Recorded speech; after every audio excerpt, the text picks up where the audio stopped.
I stood in the middle of my son's engagement party, holding a champagne glass in one hand and a pawn shop receipt in the other. Everyone in the room thought Ethan Reynolds was celebrating the happiest night of his life. But I knew the diamond ring on Claire's finger had been bought with the money from my stolen jewelry. This is more than I Jewelry ever my dreamed late for you, husband gave me over but I see the 40 sear years in of your marriage. eyes. When Ethan saw the receipt in my hand, all the color drained from his face. And when I finally lifted the microphone and said, "That ring was paid for with my dead husband's memories," the entire ballroom went silent. Before I tell you what happened next, I just want to say, if you've ever been betrayed by someone you loved, I think this story will stay with you. Please like and subscribe if you enjoy emotional family stories like this. And in the comments, tell me honestly, what would you have done if your own child betrayed you this way? Also, let me know where you're watching from and what time it is there right now. I always love reading your messages before bed. 3 years before that engagement party, my world became unbearably quiet. My husband, Thomas Reynolds, died on a rainy Thursday morning in October. Heart failure. Quick and cruel. One minute, he was sitting in his favorite recliner, complaining about the Browns losing again, and the next minute, the paramedics were wheeling him out of our living room while I stood there barefoot and shaking. We had been married for 42 years. 42 years. I still can't say that number without feeling something cave in inside my chest. People talk about grief like it's crying all the time. But for me, grief was silence.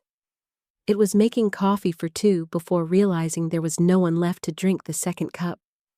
It was reaching across the bed in the middle of the night and touching cold sheets. And it was the jewelry. The jewelry became the last physical pieces of my marriage. I kept everything in a dark cherrywood box Thomas bought me during our 25th anniversary trip to Charleston. He had hidden it under the passenger seat of the car and acted offended when I cried after opening it. "You're acting like I bought you a yacht," he teased me back then. "To me, this is better," I told him. I still remembered the way he smiled after that. The box stayed in the top drawer of my bedroom dresser for years. Inside it were pieces of my entire life. My wedding ring, slightly scratched after decades of wear. A pearl necklace Thomas saved 6 months to buy when Ethan graduated high school. A gold bracelet he gave me after I survived breast cancer at 53. And sapphire earrings he surprised me with during our final Christmas together. Those earrings were the last gift he ever bought me. Sometimes I would sit alone in my bedroom and hold them in my hands just to feel close to him again. I know some people would say they were only objects, but they weren't. Not to me. They were memories with clasps and chains attached. After Thomas died, Ethan started visiting more often. At first, I was grateful. My son was 34 years old, busy with his real estate career in Columbus, but he still drove nearly 2 hours to see me in Dayton almost every weekend. He brought groceries sometimes, fixed little things around the house, changed light bulbs Thomas used to change. Every time he walked through my front door calling Mom, I felt like maybe I hadn't lost everything after all. "Dad would kill me if I let you handle all this stuff alone," he told me once while shoveling snow from my driveway. That sentence made me cry harder than I expected, because Thomas adored Ethan. Absolutely adored him. Even when Ethan was difficult as a teenager. Even when Ethan got suspended in 11th grade for fighting. Even when Ethan bounced between jobs in his 20s trying to find himself. Thomas always defended him. "He's got a good heart," my husband would say. And honestly, for most of Ethan's life, I believed that too. My son wasn't perfect, but he used to be kind. When he was 8 years old, he cried because he accidentally stepped on a bird in our driveway. When he was 15, he worked an entire summer washing dishes so he could buy me perfume for my birthday. After Thomas died, Ethan sat beside me at the funeral home holding my hand while I completely fell apart. "I've got you now, Mom," he whispered. And I believed him. That was probably my first mistake. About a year after Thomas passed away, Ethan started making more money in real estate. At least that's what he told me. He bought nicer suits, started talking differently. Everything became about appearances, networking, status, clients, image. Then one Sunday afternoon, he brought Claire Bennett to dinner. She's the one he announced before I'd even finished opening the front door. Claire was beautiful in that polished, effortless way some women are. Long blonde hair, soft makeup, expensive coat, perfect posture. But what surprised me most was how warm she seemed. She hugged me immediately. "Oh my gosh, Ethan talks about you constantly," she said. I laughed. I hope that's a good thing. It definitely is. And for a while, I truly liked her. Claire worked as a wedding planner in Columbus. Her family had money, real money, country club money, vacation home money. I noticed Ethan acting nervous around her parents whenever they came up in conversation. Especially her mother, Victoria Bennett. That woman could judge an Olympic competition professionally, Ethan joked once. But underneath the joke, I sensed insecurity. As the months passed, Ethan changed. Slowly at first. Then all at once, he became restless, distracted, always talking about expensive venues, luxury apartments, investment opportunities. One evening, he walked through my house, looking around strangely. "You ever think about downsizing?" he asked casually. I looked up from my tea. "What, this house is huge for one person. I raised a family here. I know, but still. You could sell it and make good money." I smiled faintly. "I'm not ready for that." He nodded, but I could tell he wasn't listening. Another time, he opened my dining room cabinet and stared at my china. "You keep so much old stuff, Mom." I laughed softly. "That old stuff is my life. You can't live in the past forever." The comment stung more than he realized. A few weeks later, he noticed me putting my jewelry box back in the dresser drawer after wearing the pearl necklace to church. "That necklace real?" he asked. I frowned. "What kind of question is that? I'm just curious. Your father bought it for me years ago." He whistled quietly. "Probably worth something now." I remember smiling sadly. To me, it's priceless. At the time, I thought the conversation ended there. I had no idea my son was already calculating the value of everything inside that box. The night Ethan proposed to Claire, he came to my house afterward carrying champagne. He looked happier than I'd seen him in years. She said yes, he kept repeating. I hugged him tightly. Thomas should have been there for that moment. He should have seen his son smiling like that. Ethan showed me photos of the proposal setup, candles, flowers, rooftop restaurant overlooking the city skyline. Then I saw the ring. The diamond was enormous, far bigger than anything Ethan could realistically afford. I remember staring at it a little too long. "Wow," I said quietly. "That's quite a ring." Ethan grinned proudly. "She deserves the best." Something about the way he said it unsettled me. Not because of the money, because of the desperation underneath it. Like he needed that ring to prove something. I ignored the feeling. Because mothers are experts at ignoring warning signs when it comes to their children. And because at 64 years old, after losing the love of my life, I wanted to believe my family was still holding together. I wanted to believe my son would never become the reason it finally fell apart. After Ethan got engaged to Claire, it felt like someone slowly replaced my son with a man I barely recognized. Not immediately. At first, the changes were small enough to explain away. He stopped lingering after dinner when he visited me. He used to sit at my kitchen table for hours drinking coffee and talking about everything from football to politics to old childhood memories. Now, he always seemed distracted. His phone constantly buzzed. He checked emails while I was speaking, Sometimes I'd catch him staring into space with this tight expression on his face, like he was carrying a secret too heavy to hold comfortably. "You okay?" I asked him one evening. "Yeah," he said too quickly. "Just stressed." "About the wedding." He laughed without humor. "You have no idea how expensive weddings are now." I smiled sympathetically. "Then maybe you two should keep things simple." The look he gave me surprised me. Almost offended. Claire deserves more than simple. The way he emphasized the word made me suddenly aware of my modest little kitchen. The faded curtains. The old wooden cabinets Thomas and I never bothered replacing. For the first time in my life, I felt embarrassed in my own home. A week later, Ethan invited me to dinner at an upscale restaurant in Columbus so I could officially meet Claire's parents. I spent 2 hours choosing a dress. That probably sounds foolish at my age, but widows become invisible in ways nobody warns you about. You stop feeling seen after your husband dies. So when I looked in the mirror that night, trying on earrings and smoothing wrinkles from my navy blue blouse, part of me simply wanted to feel presentable again. The restaurant was beautiful.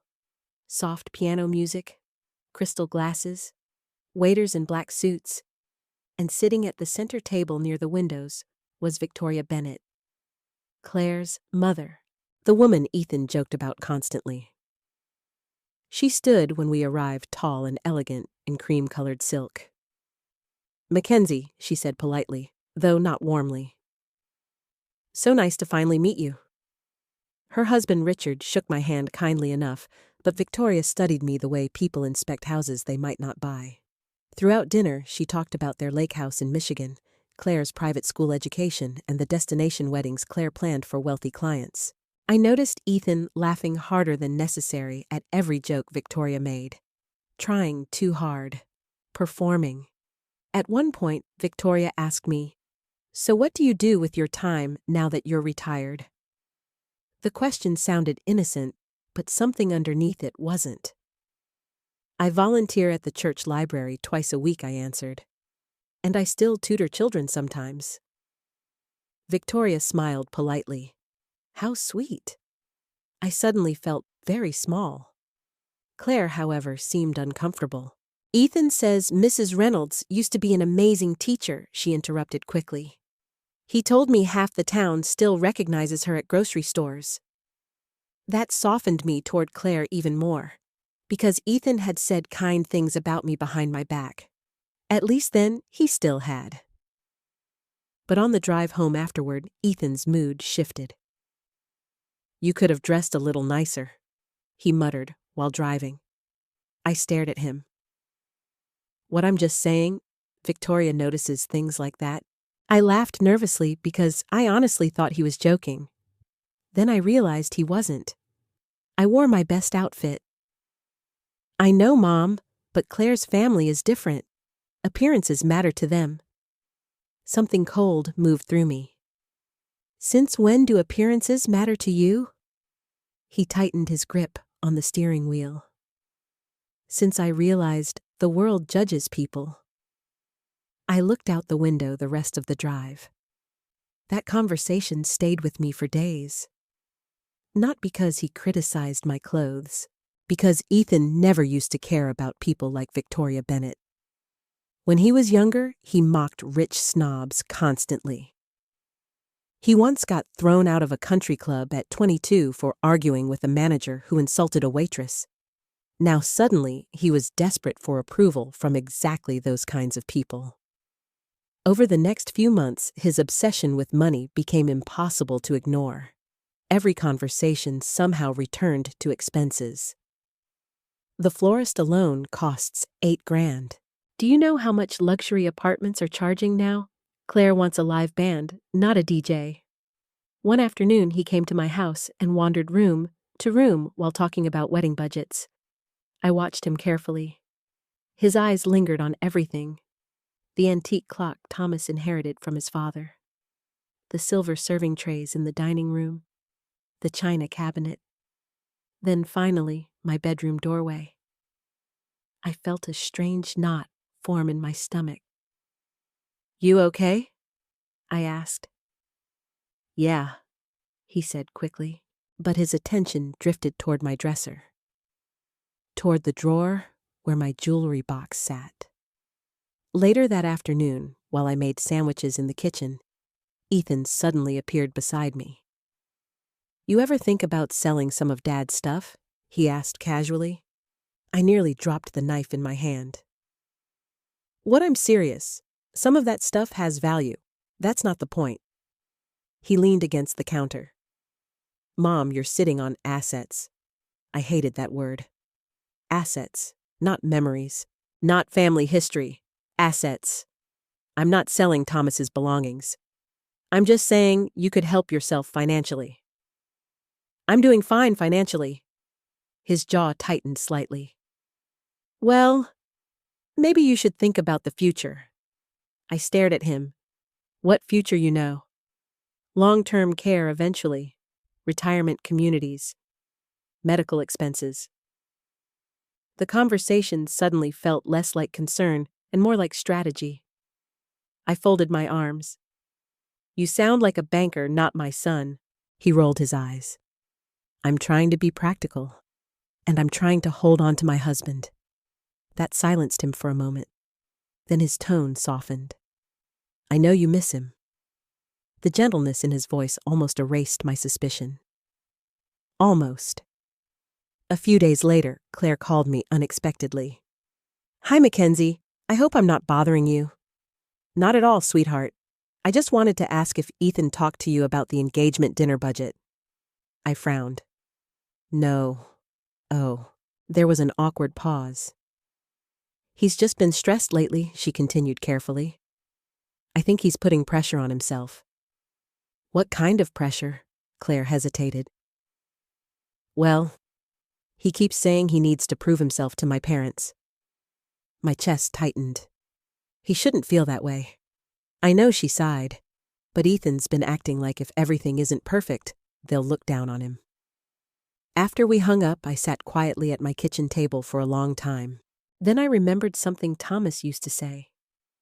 Pride makes people dangerous when they're scared. At the time, I thought about businessmen or politicians when he said things like that. Never our son.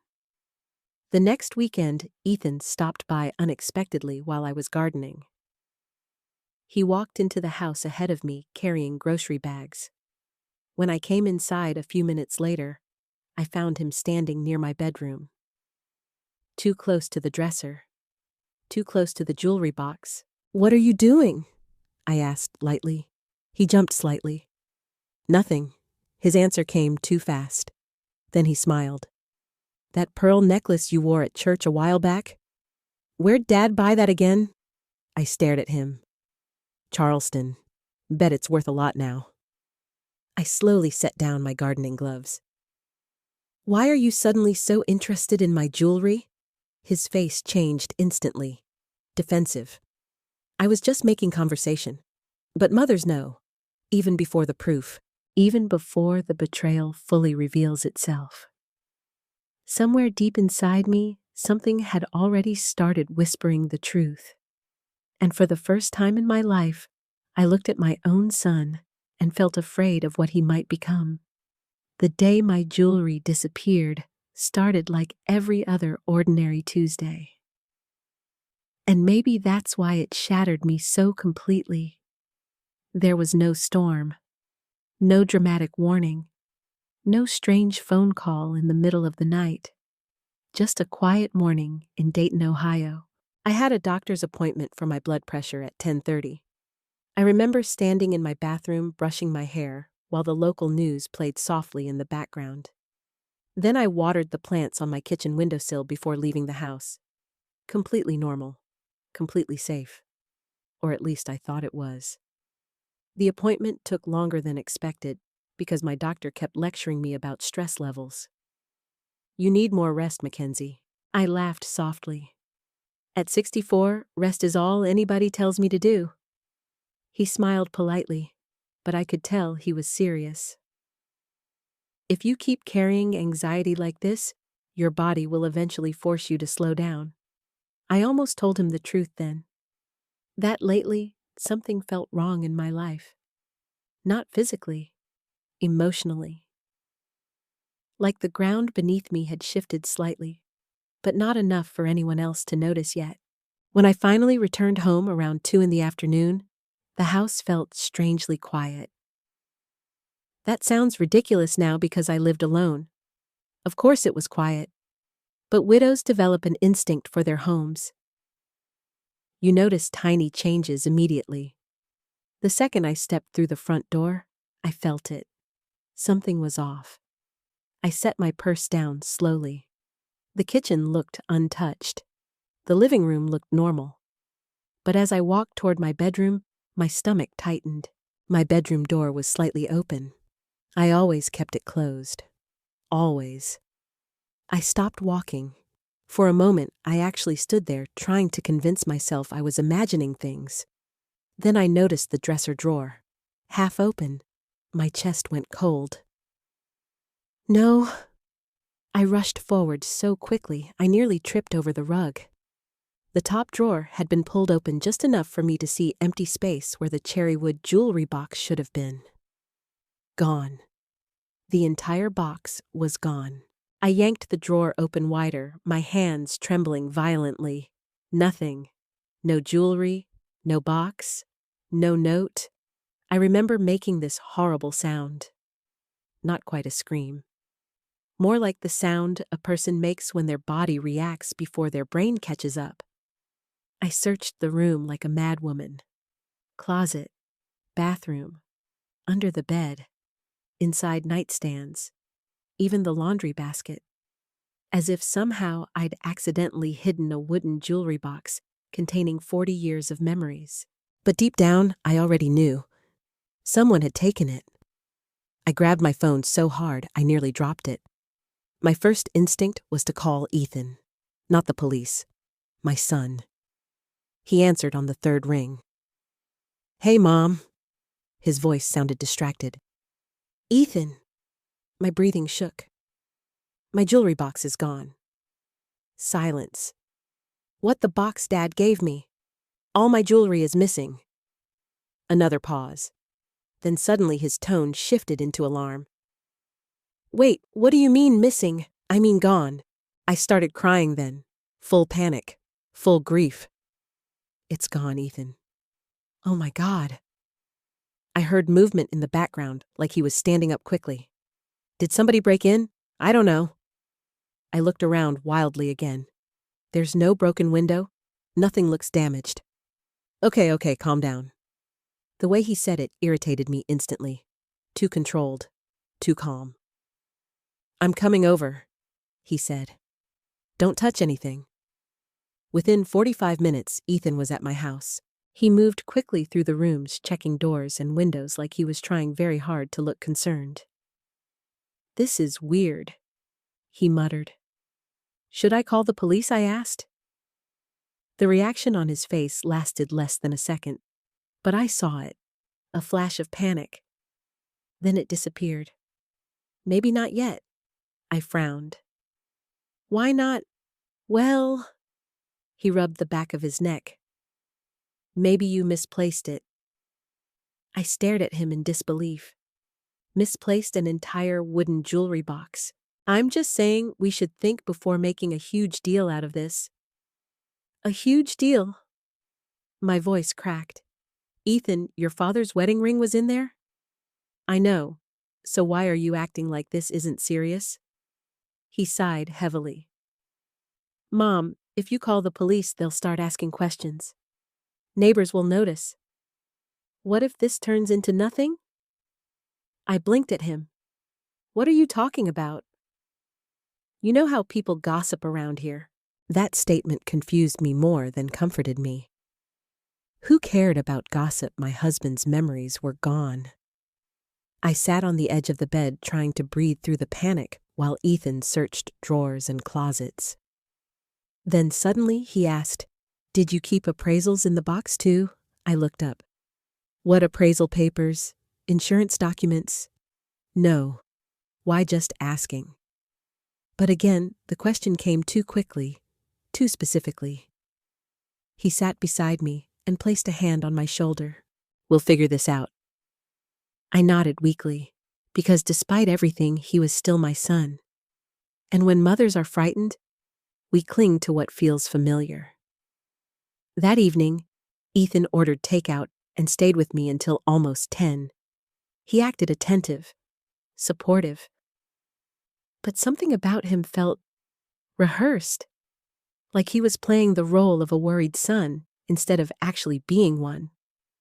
At one point, I went into the kitchen to make tea and caught him standing alone near my dresser again. The same dresser, the same drawer. When he noticed me watching, he stepped away quickly. "You okay?"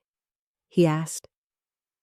"Yes," I answered slowly, but I wasn't, not even close. After Ethan left that night, I locked every door in the house twice. Then I sat in my bedroom staring at the empty drawer for almost an hour. The silence felt unbearable. That jewelry wasn't just valuable because of money. It was proof my life had happened. Proof Thomas existed. Proof someone once loved me enough to spend years collecting little beautiful things just to make me smile. And now, all of it was gone. I barely slept. Around 3 in the morning, I walked downstairs to drink water and happened to glance through the front window. That's when I noticed something strange. Ethan's car, parked half a block away. My heart stopped. At first, I thought maybe I was mistaken. But then the headlights turned on briefly. It was definitely his car. Why would Ethan still be outside my house at 3 in the morning? I stood frozen behind the curtain watching. After another minute, the car slowly drove away. I didn't sleep at all after that. The next morning, Ethan called me before 9. "Any luck finding the box?" he asked immediately. "No." "Damn." His voice sounded strained. Then he cleared his throat. "Hey." Weird question. I closed my eyes. What did Dad ever have the jewelry officially insured? There it was again. Money. Value. Paperwork. Not memories. Not grief. Not heartbreak. I suddenly realized something terrifying. My son wasn't asking questions like a victim. He was asking questions like someone trying to measure risk. And for the first time since Thomas died, I felt truly alone. The next 3 days were the longest days of my life. Not because I knew the truth, because I was beginning to suspect it. And suspicion is a cruel thing when it involves your child. Every instinct inside me fought against the idea that Ethan could have stolen from me. I kept trying to invent other explanations. Maybe someone copied my house key? Maybe a handyman noticed the jewelry during repairs months earlier? Maybe Ethan was simply acting strange because he was stressed. I clung to those possibilities desperately. But once doubt enters your mind, it changes everything. You start replaying conversations differently. Expressions, questions, silences. Suddenly, Ethan asking about insurance paperwork didn't feel innocent anymore. Neither did him hovering near my dresser. Neither did him discouraging me from calling the police. By Friday morning, I still hadn't reported the theft. Part of me was embarrassed. Another part of me was terrified the police might confirm what I wasn't emotionally prepared to hear. I barely ate. I wandered through the house, touching empty spaces where memories used to live. Then something unexpected happened. I remembered the engraving. The pearl necklace Thomas gave me when Ethan graduated high school had tiny initials etched into the clasp. TR to MR. Thomas Reynolds to Mackenzie Reynolds. The jeweler in Charleston had engraved it privately for us. That necklace was unique, recognizable, findable. For the first time all week, I felt a flicker of determination instead of helplessness. I sat down at my kitchen table with a notebook and started making calls to pawn shops and jewelry stores within 50 miles. Most conversations went nowhere. "No, ma'am, sorry. Nothing matching that description." Try Columbus, maybe. By the 12th call, my voice sounded exhausted even to me. Then a man answered from a small pawn shop outside Dayton. Howard and Sons. I repeated the description again. Pearl necklace, gold clasp, tiny engraved initials. There was silence on the other end. Then the man said carefully, "How long ago was it stolen?" My heart started pounding. 3 days ago. Another pause. "You may want to come down here, ma'am." I drove there immediately. The shop sat between a laundromat and an old auto parts store.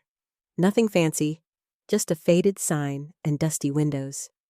A gray-haired man in his 60s greeted me when I walked in. "Mrs. Reynolds?" I nodded. "I'm Martin Howard." His expression softened slightly when he saw my face. "I'm sorry you're dealing with this. Did you see my necklace?" He motioned for me to follow him behind the counter toward a small office. "We didn't buy it," he explained. "But somebody brought in a necklace matching your description 2 weeks ago asking for an appraisal." My knees nearly gave out. "Do you remember who he hesitated? That's the difficult part." He turned a computer monitor toward me. "We keep security footage." Suddenly, I couldn't breathe properly. Part of me already knew. Part of me was begging God to prove me wrong. Mr. Howard clicked the video file. The footage showed the front counter of the pawn shop. Timestamp 2:14 p.m. Then 2 men walked into frame. The first was Jason Miller, Ethan's best friend since college. I recognized him instantly, and standing beside him, Ethan, my son. I physically recoiled from the screen like someone had struck me. No. Mr. Howard stayed silent. I stared at the footage in horror. Ethan wore sunglasses and a baseball cap pulled low, but it was unmistakably him. I watched him remove something from his jacket pocket. The pearl necklace. Thomas's necklace. My necklace, the one he fastened around my neck himself before taking me dancing for our anniversary. I covered my mouth as tears blurred my vision. The video continued silently. Jason spoke to the clerk, while Ethan stood slightly behind him, looking around nervously. Not grieving, not conflicted. Nervous about getting caught. That realization destroyed something inside me. "Why didn't you buy it?" I whispered.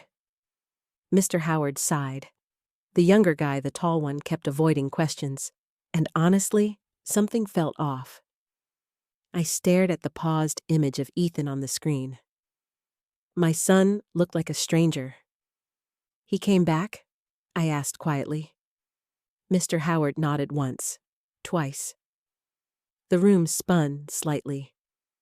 "What do you mean, twice?" Mr. Howard opened a folder. "We keep transaction records." He slid 2 printed forms across the desk toward me. My hands shook so badly I could barely hold the papers. The first item listed pearl necklace, the second sapphire earrings, the third gold bracelet, sold separately across 2 visits. Seller listed Jason Miller, but I knew whose hands had taken them. Mine, or rather Thomas's hands, placing them into mine over decades of marriage. I started crying so hard I couldn't speak. Not delicate tears, ugly grief, the kind that leaves you gasping for air. Mr. Howard handed me tissues awkwardly. "I'm truly sorry." I kept staring at the paperwork.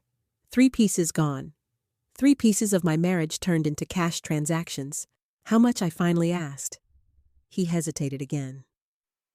Altogether, around $18,000. That was the number Ethan put on 42 years of memories. I suddenly remembered the engagement ring, the giant diamond Claire proudly showed me, the expensive rooftop proposal, the panic in Ethan's eyes every time money came up, and in one horrifying moment, everything connected. "Oh my God," I whispered. Mr. Howard frowned slightly. What? I looked up at him with tears streaming down my face. He used my jewelry to buy her engagement ring. Saying it aloud made the betrayal feel real in a completely different way. Not just theft, transformation. Thomas's love melted down into another woman's diamond ring.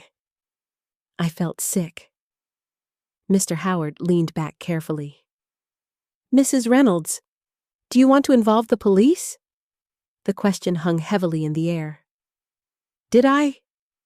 The logical answer was yes. Of course, yes. But logic becomes complicated when the criminal is your child. I thought about Ethan as a little boy running through sprinklers in our backyard. I thought about him crying at Thomas's funeral. I thought about him saying, "I've got you now, Mom." Then I looked back at the paperwork, and suddenly another memory surfaced. 3 years earlier, Thomas lying in a hospital bed days before he died, Ethan sitting beside him. "I'll take care of Mom," Ethan promised quietly. Thomas squeezed his hand weakly. "I know you will."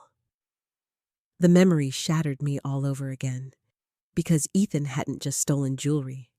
He stole the trust of a dying man. Mr. Howard gently cleared his throat. "There's something else you should know." I wiped my face quickly. "What?" "The second time they came in, your son seemed desperate." My chest tightened.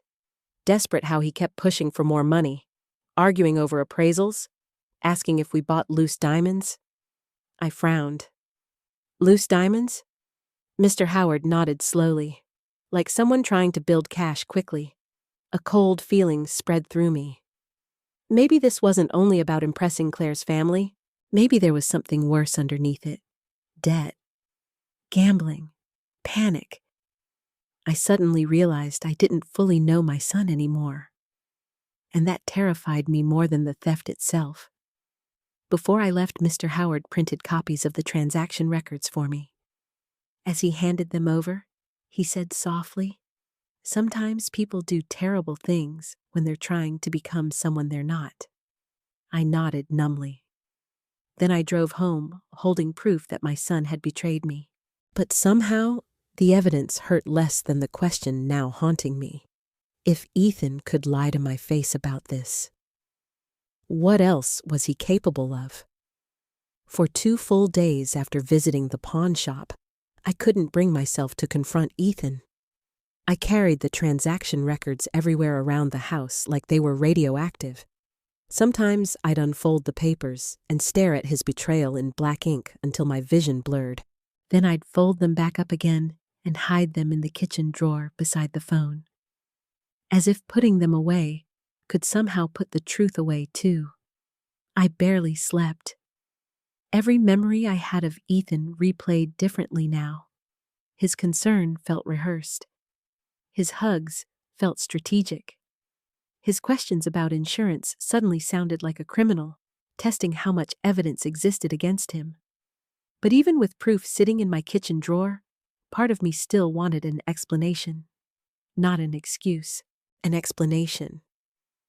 I wanted Ethan to walk into my house, break down crying, and tell me he made a terrible mistake. I wanted him to say he panicked or lost control, or felt ashamed the second he did it. Most of all, I wanted to believe my son still had a conscience. So on Sunday morning, I called him. "Hey, Mom." His voice sounded cautious. "You busy tonight?" Not really." "Why, I thought I'd make dinner." There was a small pause. "Sure." I spent the entire afternoon cooking Thomas's favorite meal. Pot roast, mashed potatoes, honey-glazed carrots. The kind of meal that used to make Ethan run downstairs as a teenager saying, "Oh man, Dad's gonna eat half the pan." I don't know why I made that dinner specifically. Maybe because I wanted Thomas there somehow. Maybe because I needed to remember we used to be a family before everything became poisoned. Ethan arrived around 6 carrying a bottle of wine. He kissed my cheek casually. "You didn't have to cook all this. I wanted to." For a moment, everything almost felt normal. Almost. We ate mostly in silence at first. Ethan talked about wedding invitations, Claire meeting with florists, a possible honeymoon in Italy. I sat across from him listening to my son describe a future financed with pieces of my past. Finally, I set down my fork. Ethan. He looked up. Yes, I tried to steady my voice. I need to ask you something. His shoulders tensed instantly. What, do you know anything about my jewelry? The change in his face happened fast. Too fast. His eyes widened slightly before narrowing again. What do you mean? I mean the jewelry that disappeared from my bedroom. He leaned back slowly. Mom, we already talked about this. I know. I folded my hands together tightly under the table, but I'm asking again. His jaw flexed once. No. One word. Calm. Direct. A lie. I stared at him for several seconds, searching his face for guilt, for shame, for humanity. Instead, he looked irritated. You seriously think I stole from you? The hurt in his voice sounded so believable that for one terrifying second, I questioned myself. That's the thing about manipulation. When it comes from someone you love, it doesn't feel like manipulation at first. It feels like confusion. I don't want to think that I whispered. Then don't. His answer came sharply. I swallowed hard. The pawn shop has security footage, Ethan. Silence. Not shock. Not confusion. Silence. I watched his face carefully. And that was the exact moment I knew the son sitting across from me was not the same boy I raised. Because Ethan didn't ask what footage. He didn't ask which pawn shop. He already knew. You went looking through pawn shops, he asked quietly. Yes. He laughed once under his breath, a nervous laugh. Mom, the way he said it made my stomach twist. Like I was the unreasonable one. I saw you, I said softly. He looked down at the table, then finally back at me, and lied directly into my face. It wasn't what you think. I felt physically sick. What exactly am I supposed to think? He rubbed his forehead dramatically. Jason asked me to go with him. That's all. Jason sold my necklace. I didn't know it was yours. The lie was so insulting, I almost lost my breath. That necklace had your father's initials engraved into it. His expression flickered briefly, just briefly. Then he recovered again. I didn't notice. Something inside me cracked, not shattered, cracked, because this wasn't panic anymore. This was deliberate, calculated, cold. I stood slowly from the table. You looked me in the eye 3 days ago while I cried over your father's wedding ring? Ethan stood too. Mom, calm down. Don't tell me to calm down. My voice trembled violently now. Did you sell Thomas's things? No. Another lie. Instant. Effortless. I suddenly remembered something Thomas once told me after catching Ethan lying about skipping school in 10th grade. He lies smoother when he's scared. At the time, we laughed about it. Now I realized how dangerous that ability had become in an adult man. Ethan walked toward me carefully. Mom, listen to yourself. No, Ethan. You listen. Tears burned my eyes. Those weren't just valuables. Your father gave me those pieces over 42 years. I know that. Then how could you stand there pretending to help me? His expression hardened unexpectedly. Because you were spiraling. I stared at him in disbelief. Spiraling. You were acting emotional and irrational. The words hit me like a slap. Emotional. Irrational. As if grief itself was inconvenient to him. Irrational, I whispered. You didn't even call the police, because I trusted my son. The second I said it, guilt flashed across his face. Finally, real emotion, but it vanished almost immediately. Then Ethan did something I will never forget for the rest of my life. He stepped closer and lowered his voice gently. Dad would hate seeing this. I physically froze. He would hate seeing you accuse me like this. There it was. Thomas. Used like a weapon. I looked at my son and suddenly realized he wasn't only stealing jewelry anymore. He was stealing memories, using his dead father's name to manipulate me into silence. And somehow, that hurt even worse than the theft itself. Tears rolled down my face silently. Ethan softened his expression immediately when he saw them. "Oh God, Mom." He reached for me. I stepped back. For the first time in Ethan's life, I pulled away from his touch. His face changed instantly. Shock. Real shock. Because manipulative people always assume their access to you is permanent. "I would never hurt you," he said quietly. But by then, every word coming out of his mouth sounded rehearsed. I suddenly felt exhausted. Not angry, not screaming, just deeply painfully tired. "I think you should go home," I whispered. "Mom, please." He hesitated, then finally nodded once. As he grabbed his coat, I noticed something strange. His eyes drifted toward the kitchen counter, toward the small ceramic bowl where I kept my spare house key, the same bowl Thomas always used. Ethan looked away quickly when he realized I noticed. Then he forced a smile. "I love you, Mom." I didn't answer. Because for the first time in my life, I genuinely didn't know if I believed him anymore. After he left, I locked the front door and leaned against it, shaking. Then, something made me walk into the kitchen. The ceramic bowl sat near the coffee maker, exactly where it always did. Except, the spare key was gone. I stared at the empty bowl for a long time. Then I realized something horrifying. Ethan hadn't come to dinner hoping to fix things. He came to see how much I knew, and before leaving, my son had stolen from me again. The morning after Ethan stole my spare key, I changed every lock in the house. Not because I thought my son would physically hurt me, because I no longer trusted what he might take next. The locksmith was a kind older man named Harold, who kept trying to make small talk while replacing the deadbolt on my front door. "You had trouble with break-ins before," he asked casually. I stood on the porch, holding my coffee with both hands. "Something like that." He nodded politely without pushing further. But when he handed me the new keys, I suddenly felt overwhelming sadness instead of relief. Because parents aren't supposed to change locks to keep their children out. That realization stayed with me all week. I stopped answering most of Ethan's calls after that dinner.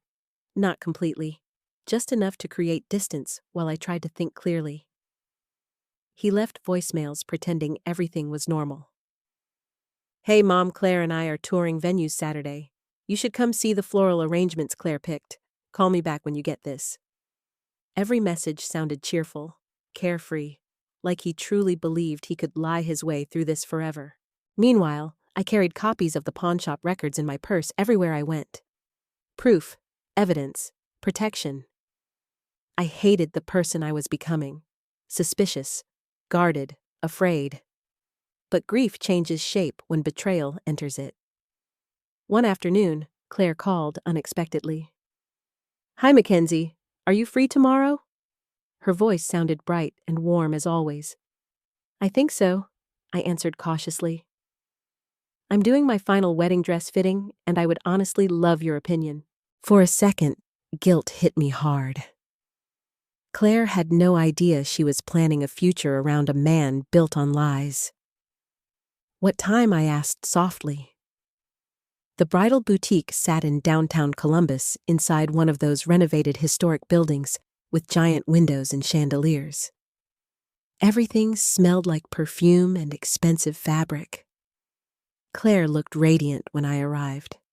Happy, hopeful, young. The sight of her almost broke my heart. "There she is," she said, hugging me carefully. Okay, you have to tell me honestly if this dress makes me look too dramatic. I forced a smile. You could wear a bedsheet and still look beautiful. She laughed loudly. For the next hour, I sat on a velvet couch while Claire modeled different wedding gowns under soft golden lighting. Her excitement felt genuine, pure. And that made what Ethan had done even uglier somehow. Because, whatever his motives were, Claire clearly loved him honestly. Eventually, she disappeared behind a curtain to change into what she called the final choice. When she stepped out, every woman in the boutique gasped softly. Even I couldn't deny it. She looked stunning. Tears filled Claire's eyes instantly when she saw herself in the mirror. "Oh my God," she whispered. Then she turned toward me, smiling emotionally. And that's when I saw the ring clearly. The engagement ring. Huge oval diamond. Thin platinum band. Flawless sparkle under boutique lighting. My chest tightened so hard I thought I might faint. Because suddenly all I could see was Thomas's pearl necklace. Thomas's sapphire earrings. Thomas's bracelet. Melted down into that diamond sitting on another woman's hand. Claire noticed me staring. "You okay?" I blinked quickly. "Yes, sorry. Just emotional." She smiled warmly and sat beside me on the couch. "I still can't believe Ethan did all this." I looked at her carefully. "What do you mean, the ring, the proposal, the wedding plans?" She laughed softly. "Honestly, I didn't think he cared about fancy stuff before. Neither did I." Claire touched the diamond gently. "He kept saying he wanted to give me something worthy of forever." The sentence physically hurt to hear. I forced myself to ask casually, "Did Ethan ever tell you how he afforded it?" Claire nodded immediately. "He said your family helped him a little." My stomach dropped. "What exactly did he say?" She shrugged lightly.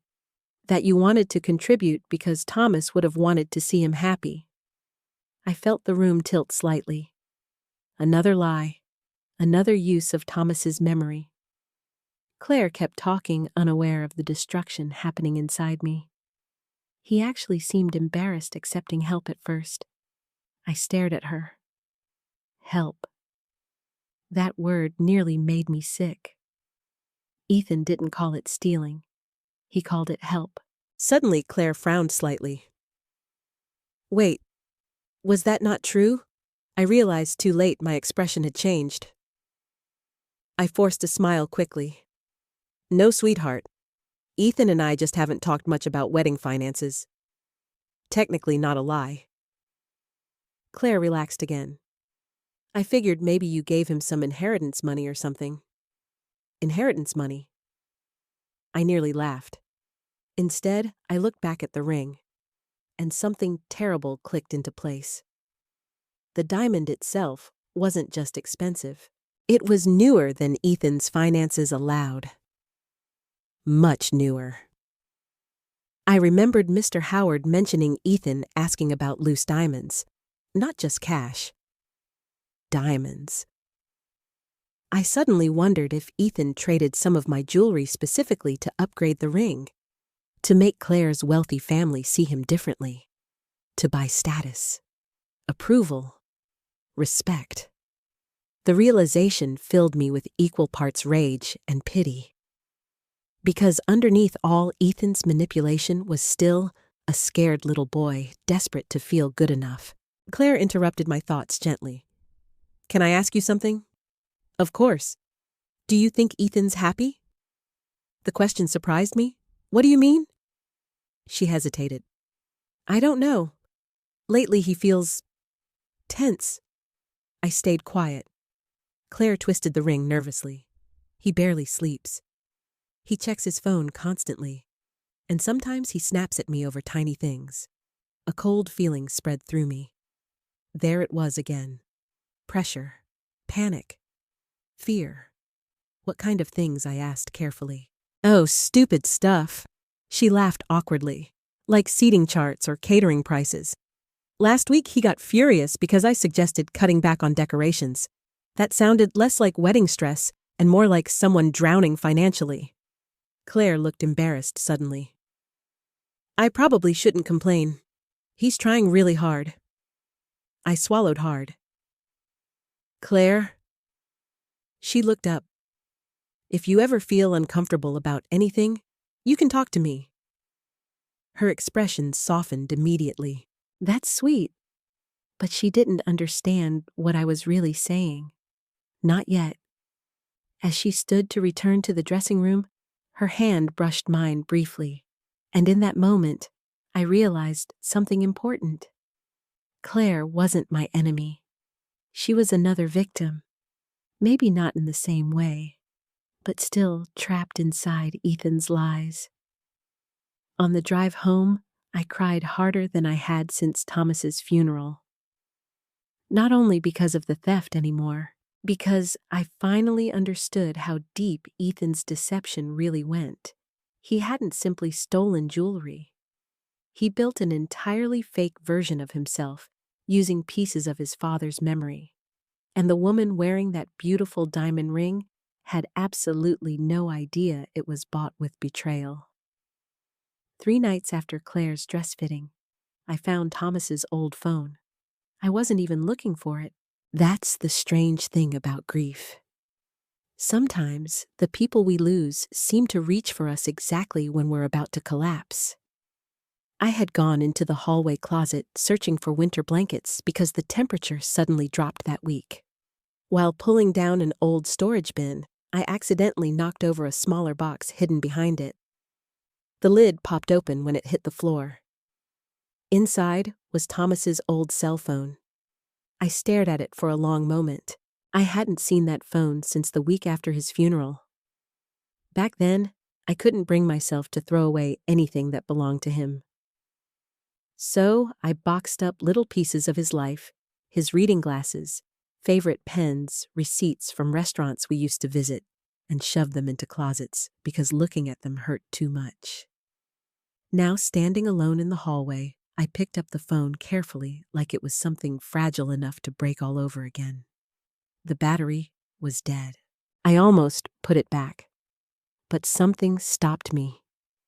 An hour later, after digging through drawers for old chargers, the screen finally flickered to life on my kitchen table. Thomas's face appeared as the wallpaper. A photo Ethan had taken during our last beach trip together in South Carolina. Thomas was laughing in the picture. I immediately started crying. Grief is cruel that way. One unexpected smile from someone you lost can completely undo you. I sat there scrolling slowly through old photos and text messages for nearly an hour. Pictures of Thanksgiving dinners, Ethan holding fish during a father-son trip, Claire smiling beside Ethan at a family barbecue before the engagement. For a few painful moments, we looked like a normal, happy family again. Then I noticed a folder in the video app labeled, "For Mackenzie." My hands froze. I tapped it. The screen opened to a video dated 11 days before Thomas died.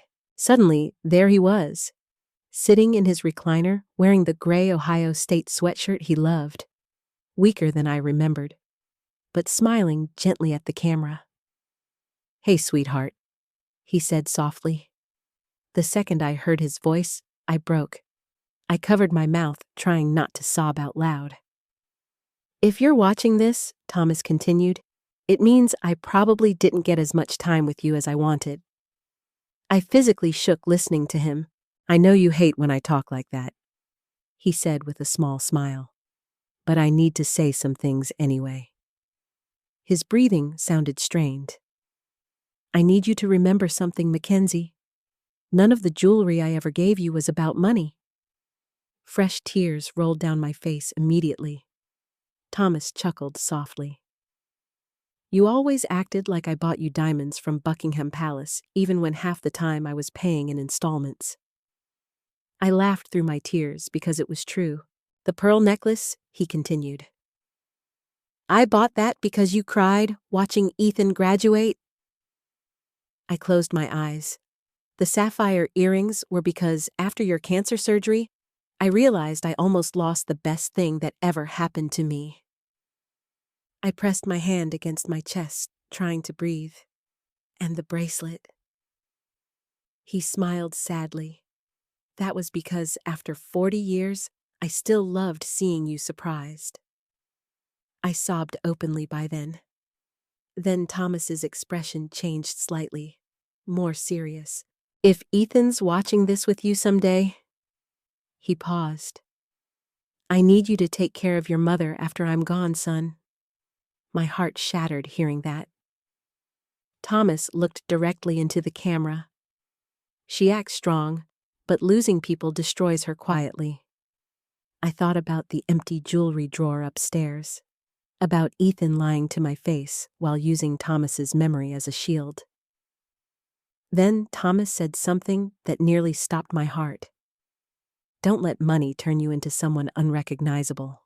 The room went completely silent except for my crying. Because somehow Thomas saw it coming before I did.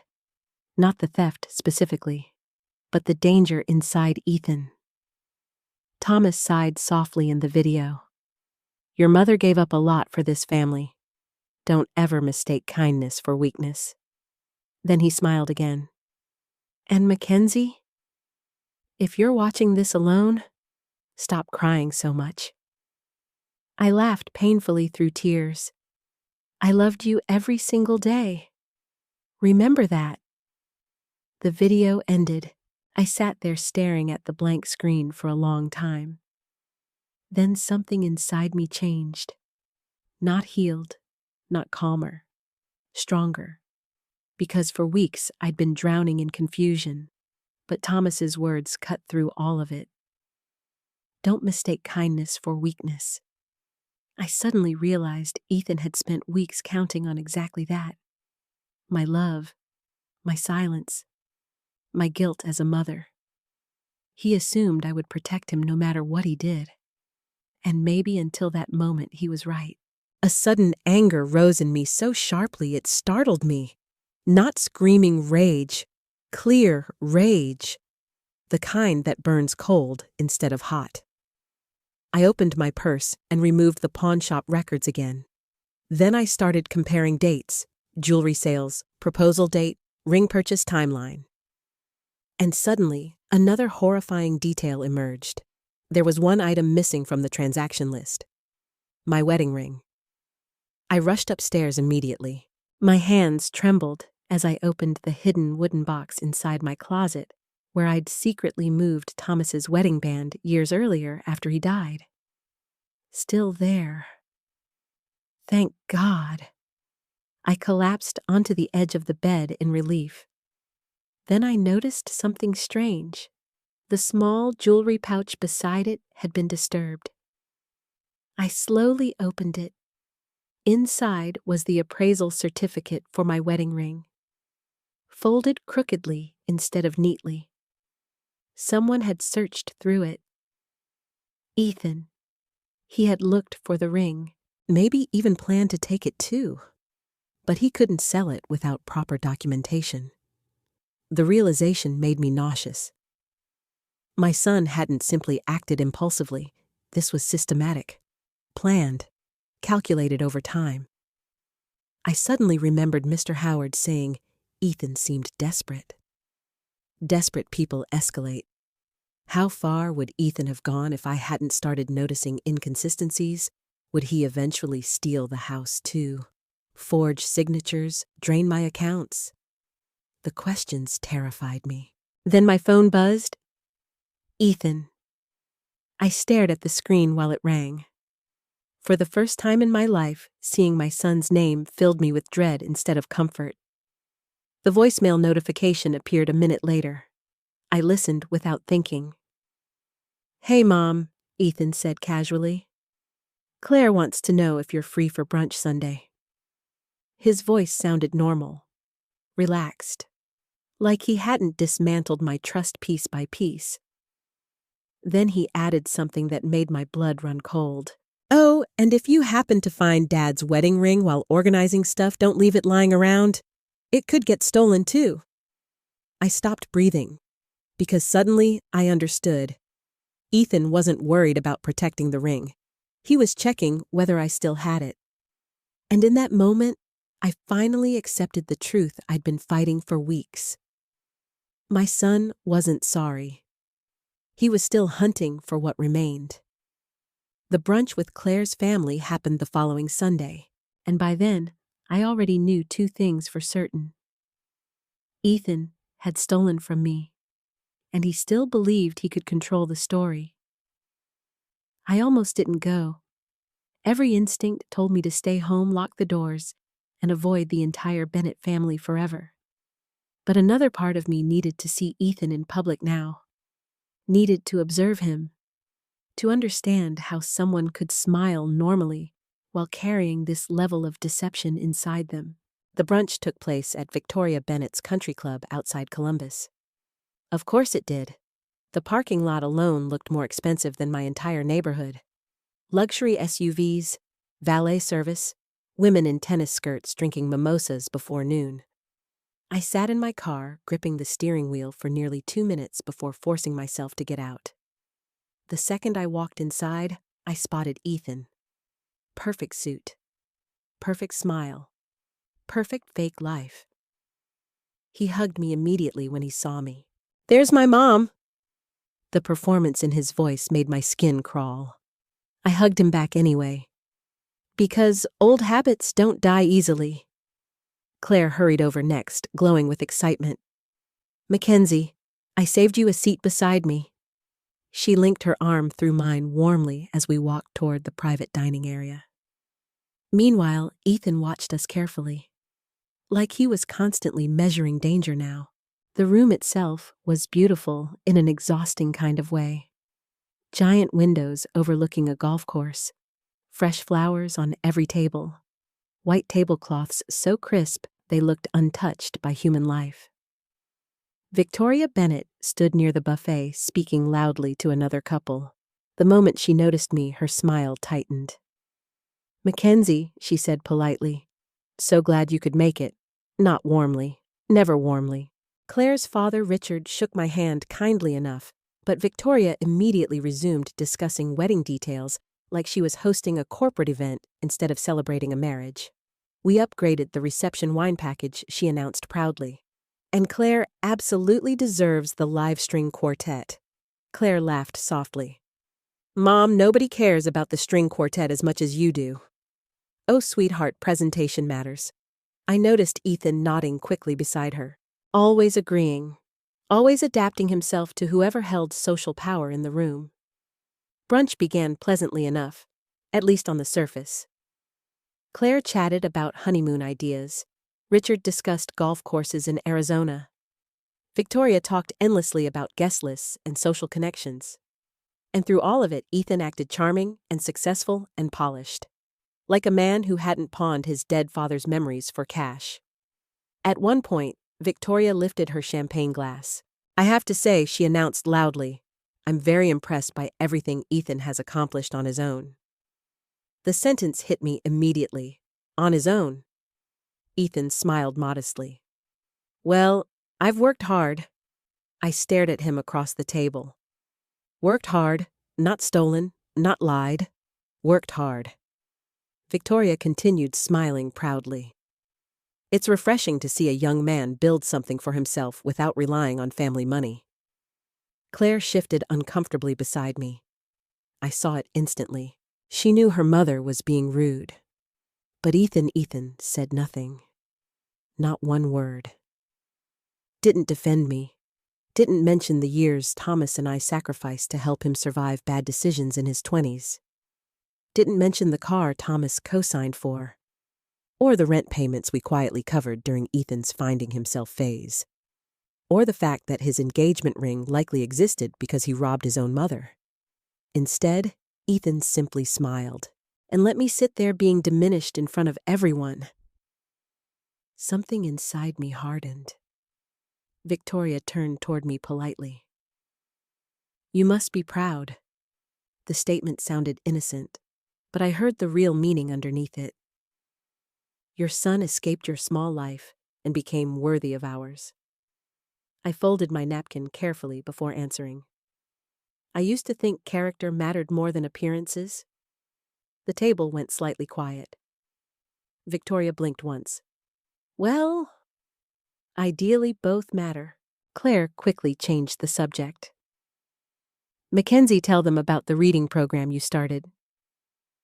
I smiled faintly at her, because once again, Claire tried to protect me without realizing what she was protecting me from. As conversation resumed, I noticed Ethan staring at me. Not angry, alert. He sensed something shifting. Good. Let him feel uncomfortable for once. Later, while everyone moved toward the outdoor patio for coffee, Claire pulled me aside near the hallway. You okay? She asked quietly. I nodded automatically. You seem sad today? For a second, I almost told her everything. Almost. The words rose all the way into my throat. Your fiancé stole from me. That ring was bought with betrayal. But I stopped myself. Not because Ethan deserved protection anymore. Because Claire deserved certainty before devastation. And I still needed more answers. I'm just tired, I said softly. Claire squeezed my hand gently. I'm really happy you're part of this family. The sentence nearly destroyed me, because she meant it sincerely. Then Victoria's voice interrupted from across the patio. Claire, sweetheart, come meet the Hollisters.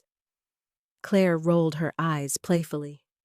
My mother collects rich friends like designer handbags. I laughed despite myself. Then Claire suddenly lowered her voice. Honestly, sometimes Ethan cares too much about impressing her. I looked at her carefully. What do you mean? She sighed. He acts different around my parents. More tense. More performative. Performative. The perfect word. Claire glanced toward Ethan across the patio. He keeps saying he wants to prove he belongs in this world. A deep sadness settled inside me. Because Ethan never used to think like that. Thomas raised him to value honesty, hard work, kindness. Not status. Not appearances. Certainly not wealth at any cost. What if he's trying too hard? Claire whispered suddenly. I looked at her sharply. Why would you ask that? She hesitated. Sometimes he gets weirdly defensive about money. There it was again. Money. Always money. Claire looked embarrassed for even bringing it up. Forget it. Wedding stress, probably. But I could tell she'd noticed more than she admitted. Then Ethan approached us smiling. There are my favorite women. Claire smiled automatically. I watched Ethan carefully. How easily he moved between lies. How naturally he wore charm like armor. Then Victoria called loudly from the patio. Claire, show everyone your ring again. Claire lifted her hand obediently. Sunlight hit the diamond perfectly. People admired it instantly. Oh my God, absolutely stunning. Ethan did good. I saw pride flash across Ethan's face. Not guilt, pride. And suddenly I realized something terrifying. Ethan didn't merely justify what he did. He believed he deserved the reward. That diamond represented victory to him. Status, acceptance, transformation. Meanwhile, all I could see was Thomas standing in our tiny kitchen 40 years earlier, nervously hiding a pearl necklace behind his back because he couldn't afford diamonds, but still wanted me to feel loved. That was real love. Not this performance. Not theft disguised as success. As applause and compliments filled the patio around us, Ethan caught my eye briefly, and for one split second, his smile disappeared. Because deep down, he knew. He knew I was no longer the grieving widow he could manipulate into silence. I had seen who he truly became, and soon everyone else would too. 3 nights after the country club brunch, I asked Ethan to meet me alone. Not at my house. I didn't want him inside my home anymore. That realization hurt more than I expected. Instead, we met at a quiet diner halfway between Dayton and Columbus. The kind of place Thomas and I used to stop at during road trips years ago. Red vinyl booths, weak coffee, old country music humming softly from ceiling speakers. I arrived early and sat near the window, clutching my purse tightly in my lap. Inside the purse were copies of everything: pawn shop receipts, security stills, transaction records, and Thomas's video saved onto a flash drive. Proof had become my new form of emotional survival. When Ethan finally walked in, he looked tired. Really tired. Dark circles under his eyes, jaw tense. Phone clutched constantly in his hand. For a moment, I saw flashes of the boy I raised underneath all the deception. And that almost made this harder. "Hey," he said cautiously as he slid into the booth across from me. "Hi." The waitress brought coffee neither of us touched. For several seconds, we simply sat there in silence. Finally, Ethan sighed. "So what's this about?" I looked directly at him. "This is your last chance." His expression changed instantly. "What? Tell me the truth." He leaned back slowly. "Mom." No lies this time. My voice surprised even me. Calm, cold, steady. "I know about the pawn shop. I know about Jason. I know the jewelry paid for Claire's ring." Ethan stared at me without blinking. Then something happened I'll never forget. He stopped pretending. Not fully, but enough. The soft, concerned son performance disappeared from his face, like a curtain dropping. "What exactly do you want me to say?" he asked quietly. The lack of denial punched the air from my lungs. "I want you to admit what you did." He rubbed his forehead hard. "You're making this bigger than it was." I physically recoiled. Bigger than it was. "Those were your father's gifts to me. They were objects." The sentence landed between us like poison. Objects. That was how he saw them. Not memories, not history, not love, just inventory. I stared at him in disbelief. "You stole from your own mother." His jaw tightened. "I borrowed value from things sitting unused in a drawer." I almost laughed from shock. Borrowed value. The language sounded corporate, clean, detached, like he'd rehearsed ways to avoid saying the word stole. "You sold Thomas's wedding gifts." "He's dead, Mom." The moment those words left his mouth, silence swallowed the entire booth. Even Ethan looked startled by himself. My vision blurred instantly. Because grief changes over time, but some wounds never stop bleeding completely. And hearing my son reduce his father to a financial inconvenience broke something deep inside me. "You don't mean that?" I whispered. "Yes, I do." Now anger was entering his voice too. "You keep living like some museum curator for the past." I stared at him. That jewelry mattered to me, and Claire matters to me. His voice rose sharply. "You think I wanted to look pathetic next to her family?" There it was. Finally. The truth underneath everything. Not desperation for survival. Desperation for status. They would have judged me forever. "So you robbed me?" I did what I had to do. I looked at him for several seconds, genuinely stunned. Not because he stole anymore, because he truly believed he was justified. "You could have asked me for help." Ethan laughed bitterly. "With what, your teacher pension?" I felt myself go completely still. That sentence revealed more about my son than the theft ever could. Not just entitlement, contempt. Somewhere along the way, Ethan had started seeing kindness as weakness and modesty as failure. "You know what your problem is?" he continued. "You never understand how the world works now. The world works by stealing from widows. The world works by appearances. He leaned forward intensely. Claire's family expects success, connections, stability. And you thought pretending to be rich mattered more than honesty? Yes. The honesty of that answer horrified me. Not hesitation, not guilt. Yes. You have no idea what it's like feeling judged constantly, he snapped. I almost reminded him that Thomas and I spent years helping him recover from his own bad decisions. The job hopping, the credit card debt, the failed business ideas. But suddenly, I realized something painful. Ethan had rewritten his entire history in his own mind. Now he saw himself not as supported, but deprived. Not loved, but limited. Claire would have loved you without the ring, I said quietly. You don't know that. I know she's a better person than this. His eyes narrowed. So now you're turning her against me too. I haven't told Claire anything. Yet.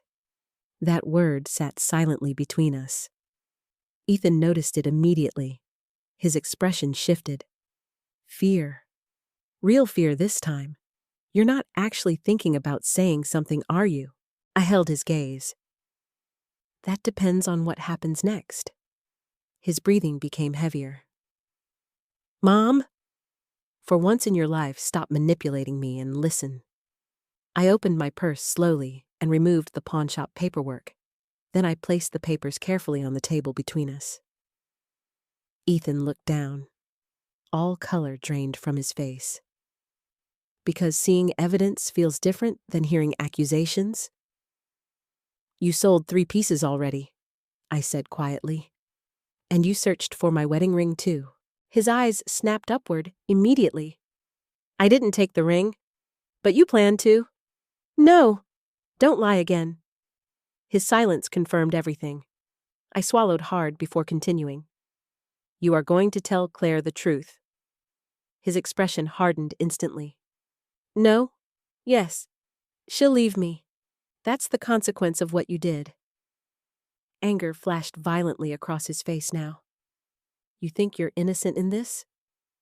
I blinked slowly. What? You always made Dad the hero? Always. His voice shook now with years of buried resentment. Everything in this family revolved around your memories and your feelings. I stared at him in shock. You're angry because your father loved me? I'm angry because nobody ever expected anything from you. The cruelty of the statement stunned me speechless. Then, Ethan leaned closer across the table. You know what I learned growing up, he whispered bitterly. Love means nothing if people think you're a failure. For one heartbreaking moment, I saw the real source of everything. Fear, shame, a lifetime of insecurity twisted into greed. But pain doesn't excuse cruelty, and understanding someone doesn't erase the damage they cause. You still have a choice, I said softly. Ethan shook his head. No, you do. I frowned slightly. He looked directly into my eyes. If you tell Claire you lose me forever? There it was. The final weapon. A threat wrapped inside emotional blackmail. Most mothers probably would have collapsed hearing that. Maybe old Mackenzie would have too. But something inside me had already changed. I reached slowly into my purse again and pressed play on my phone. Ethan's own voice filled the diner booth from a recording I'd secretly started earlier in the conversation. I borrowed value from things sitting unused in a drawer. His face went white instantly. You recorded me? Yes. The panic in his eyes finally matched mine for the first time in weeks. I stood slowly from the booth. You still have time to tell Claire yourself, I said quietly. Then I looked directly at my son. But if you don't? I will. And for the first time since Thomas died, Ethan looked genuinely afraid of me. The engagement party took place 6 days later. And during those 6 days, Ethan never called my bluff. He never confessed to Claire, never apologized sincerely, never returned the money. Instead, he sent me long text messages swinging wildly between anger and guilt. "You're overreacting. You're going to destroy my life. You don't understand the pressure I'm under. I made mistakes, but you're taking this too far." Then hours later, "I'm sorry." Then another message. "If Dad were alive, he'd stop you." That one hurt the most. Because even now, Ethan kept dragging Thomas's memory into his manipulation like a shield. I stopped replying entirely after that. Meanwhile, Claire sent me cheerful updates about seating charts and flower arrangements, completely unaware that her engagement was balancing on the edge of collapse. Every message from her tightened the knot in my chest, because I knew exactly what was coming. And despite everything, part of me still wished Ethan would stop it himself. The engagement party was held at a luxury event venue in downtown Columbus, a converted historic bank building with marble floors, gold lighting, and giant floral arrangements taller than most people. The kind of place designed to impress. Exactly the kind of place Ethan dreamed of belonging in. I almost didn't attend. Twice I changed my mind while getting dressed. But eventually, I opened my closet and saw the dark blue dress Thomas loved most. "You look dangerous in navy blue," he used to joke. I stood there touching the fabric for a long moment before deciding. If I was going to end my son's lies, I wanted to do it wearing something that reminded me of the man who taught me the difference between dignity and performance. I arrived 30 minutes late intentionally. Not because I wanted drama, because I needed time to steady myself. The moment I walked into the ballroom, I saw Ethan across the room greeting guests beside Claire. He looked perfect. Tailored black suit, confident smile, hand resting gently against Claire's back like a devoted future husband. And for one terrifying second, I almost doubted myself again. Maybe grief had distorted everything. Maybe exposing him publicly would only create more pain. Then Ethan spotted me. The smile vanished from his face instantly. There it was. Fear. Good. Claire hurried over first. "Mackenzie." She hugged me warmly. "You look beautiful." "So do you," I said honestly. And she did. Claire wore a cream-colored cocktail dress with her engagement ring sparkling under the ballroom chandeliers. Every time the diamond caught the light, my stomach twisted, because all I could see were Thomas's hands fastening jewelry around my neck over 40 years of marriage. "You made it," Ethan said quietly when he approached. His smile looked strained now. I said I would. Our eyes locked briefly. He knew. I knew. And somewhere underneath the elegant music and champagne glasses, both of us understood the night was heading towards something irreversible. Claire squeezed Ethan's arm happily. Mom already invited us to Napa for a post-wedding trip. Victoria Bennett appeared almost immediately after hearing her name. "Mackenzie," she said smoothly. "I'm glad you decided to come after all." Translation: "I'm surprised you're socially capable of attending events like this." I smiled politely. Wouldn't miss my son's celebration. Ethan shifted uncomfortably beside us. Good again. Let him sweat. The ballroom filled steadily over the next hour. Business associates, friends from Claire's social circles, extended family members, everyone drinking expensive champagne and complimenting Ethan on what a wonderful man he'd become. I moved quietly through the room, feeling strangely detached from everything. Like I was watching a play nobody else realized was about to end badly. Several guests approached me kindly. "You must be proud. Ethan adores Claire. You raised such a successful son." Every compliment felt like another needle under my skin. At one point, I stepped away toward the edge of the ballroom just to breathe. That's when Richard Bennett approached me quietly. Claire's father. Unlike Victoria, he always seemed gentler. "You okay?" he asked softly. I nodded automatically. He studied me carefully for a moment. "You seem worried tonight." I almost laughed. Worried, that was one way to describe it. Before I could answer, Victoria's voice suddenly rang out across the ballroom. Everyone's conversations quieted instantly. Victoria stood near the center stage, smiling broadly with a champagne glass raised high. "We just want to thank all of you for celebrating Ethan and Claire tonight." Applause filled the room. Ethan wrapped an arm around Claire's waist while cameras flashed. Victoria continued gracefully. "Claire has always deserved someone ambitious, hardworking, and capable of building a beautiful future." Then she looked directly toward me. "And we're grateful Ethan managed to achieve so much largely through his own determination."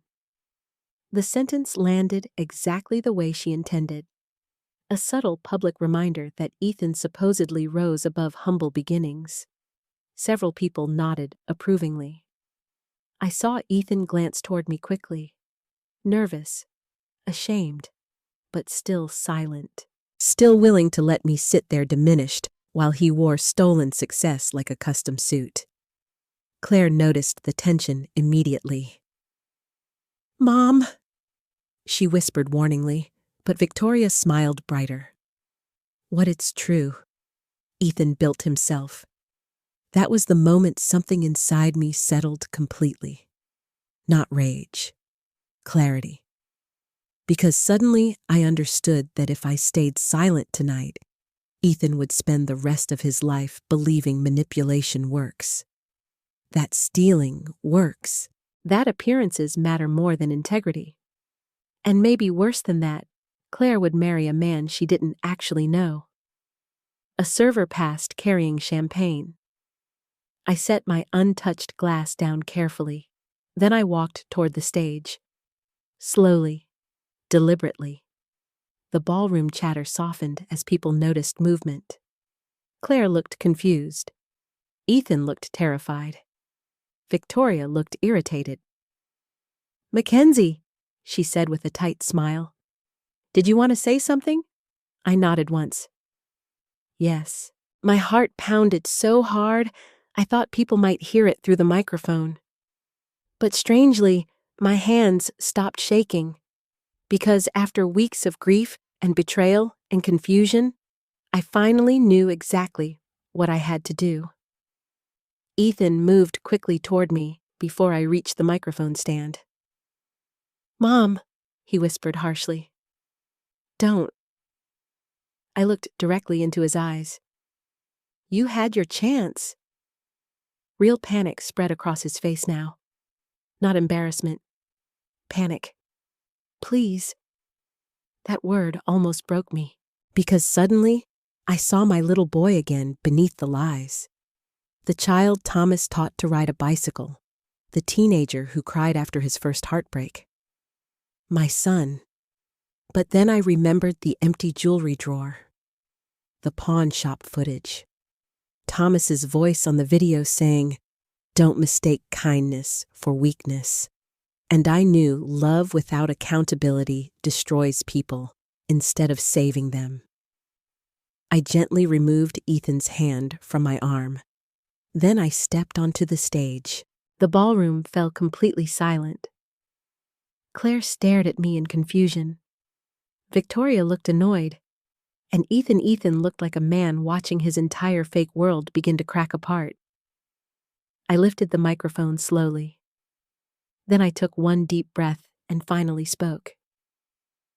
"There's something everyone here deserves to know about that engagement ring. There's something everyone here deserves to know about that engagement ring." The moment the words left my mouth, the ballroom froze. Not gradually. Instantly. The string quartet stopped playing mid-song. Servers stopped walking. Even the soft clinking of champagne glasses seemed to disappear into the silence. I stood beneath the gold chandelier lights, gripping the microphone tightly, while dozens of faces stared at me in confusion. Claire looked completely lost. Victoria Bennett looked offended, and Ethan looked terrified. "Mom," he said sharply from below the stage. "Stop." I ignored him, because if I looked at my son too long, I might lose the courage to finish. Instead, I focused on the audience. "My husband Thomas passed away 3 years ago," I began quietly. The room stayed silent. He was the kindest man I ever knew. My throat tightened immediately, but I forced myself to continue. For 42 years, he built a life with me. Not a perfect life, not a wealthy life, but an honest one. I saw Claire's expression soften sympathetically. She still had no idea where this was going. "Over those 42 years, I continued, Thomas gave me jewelry for birthdays, anniversaries, Christmases, and milestones." I heard Ethan moving closer behind the crowd. "Mom," he warned again, but now people were watching him too. "Good." "They weren't just expensive objects to me," I said into the microphone. "They were memories, pieces of my marriage." Then I slowly reached into my purse and removed the pawnshop receipts. A ripple of confusion spread through the room. Ethan's face went completely pale. "Several weeks ago," I said steadily, "those pieces disappeared from my home." Claire frowned immediately. What I looked at her directly, the pearl necklace Thomas gave me when Ethan graduated high school. My voice trembled slightly. "The sapphire earrings from our last Christmas together?" A pause. "And the gold bracelet he bought me after I survived cancer." The room became painfully quiet. Then I lifted the receipt slightly, and I discovered those items had been sold. Claire slowly turned toward Ethan, confusion shifting toward fear. "No," she whispered. Ethan stepped forward quickly. "This is not the place for this." His voice sounded desperate now. I looked at him for the first time since stepping onto the stage. "You should have thought about that before stealing from me." Gasps broke out immediately across the ballroom. Victoria stood abruptly. "Excuse me." Claire stared at Ethan in disbelief. "Ethan, what is she talking about?" He looked around wildly. "She's upset. She's confused. Confused. Even now? Still trying to rewrite reality." My hands stopped shaking completely then, because suddenly I wasn't speaking only for myself anymore. I was speaking for every moment Ethan tried to manipulate me into doubting my own sanity. "I'm not confused," I said calmly. Then I removed my phone from my purse. "And neither is the pawn shop security footage." The room erupted into murmurs instantly. Ethan's entire body stiffened. "Mom, stop." No. For weeks that single word had terrified me. No. No more silence. No more protection. No more emotional blackmail disguised as love. I connected my phone to the ballroom speaker system before Ethan could stop me. Then I pressed play. Thomas appeared on the large projection screen behind me. The same video from his old phone. The ballroom fell silent again instantly. Thomas smiled softly from the screen. "Hey, sweetheart." My chest tightened painfully hearing his voice echo through the room. Claire looked confused at first, then emotional, then gradually horrified as Thomas continued speaking about the jewelry. "The pearl necklace. I bought that because you cried watching Ethan graduate." Claire slowly looked down at her engagement ring. I saw realization beginning to form. Not fully yet, but enough. Thomas continued. "Don't let money turn you into someone unrecognizable." The sentence hit Ethan like a physical blow. He closed his eyes briefly. Then I switched the video off. Silence. Pure silence. I lifted the pawnshop paperwork again. "These items were sold under Jason Miller's name," I said quietly. "But Ethan was captured on surveillance footage bringing them into the store." Victoria looked absolutely outraged now. "This is insane." but her voice sounded less confident than before. Claire stared directly at Ethan. Tell me she's lying. Ethan looked trapped, sweat visible near his temples now. It's not what it sounds like.